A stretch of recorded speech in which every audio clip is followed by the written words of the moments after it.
burol ng nag-iisang superstar. Dinagsa ng mga supporters, fans, di mapigilang maiyak.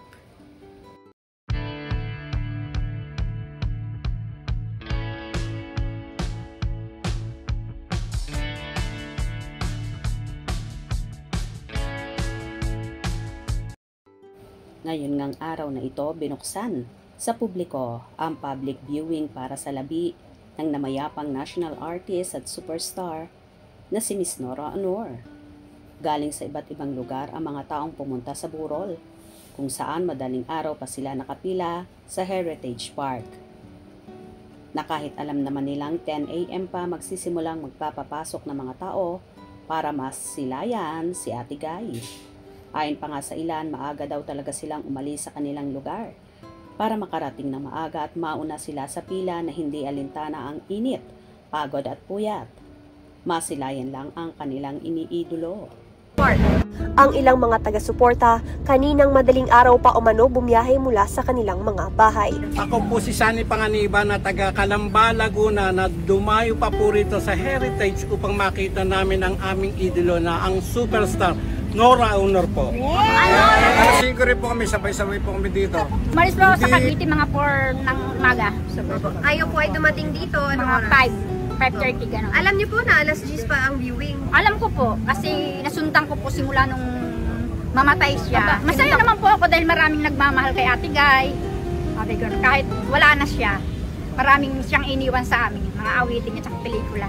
Ang pagdagsa Samantala, samot-saring pag-alala ng mga fanay ni Nora kung gaano niya tinatangkilik ang actress, na noon daw ay black and white pa ang TV at pinag-iipunan daw talaga nila at nag-ambagan pa sila para lamang makabili ng telebisyon at mapanood ang superstar. Marami namang fans ang halos naiiyak sa pagkawala ni Ate Guy na malaki raw ang naging contribution sa kanilang buhay. kung paano nila pinakita ang kanilang pagmamahal at suporta sa kanilang ito para tulungan ang Ang ginawa po namin, nag-ipon-ipon po kami ng pera para makabili ng black and white TV para lang sa superstar. Yun po ang natatandaan namin. Yun lang po. So, black and white po yun, Toshiba pa. Nakikipanood pa ako ng TV noon, tatamid pa kami ng daan kasi wala kami sariling TV. Oo. Yun ang ano ko kay Nora, tsaka lahat ng pelikula niya noon, kasi nung araw, di ba, pag pinapalabas yung sine, pwede namang ulit. Umaga hanggang hapon. Yun. May baon na kami nung pagkain. Kislap Magazine, pag sinora ang nasa bili agad kami. Yung epic namin, nalagyan sa album. Talagang Noranians kami. Marami namang Noranians ang nalulungkot sa biglaang pagpanaw ni Ate Guy.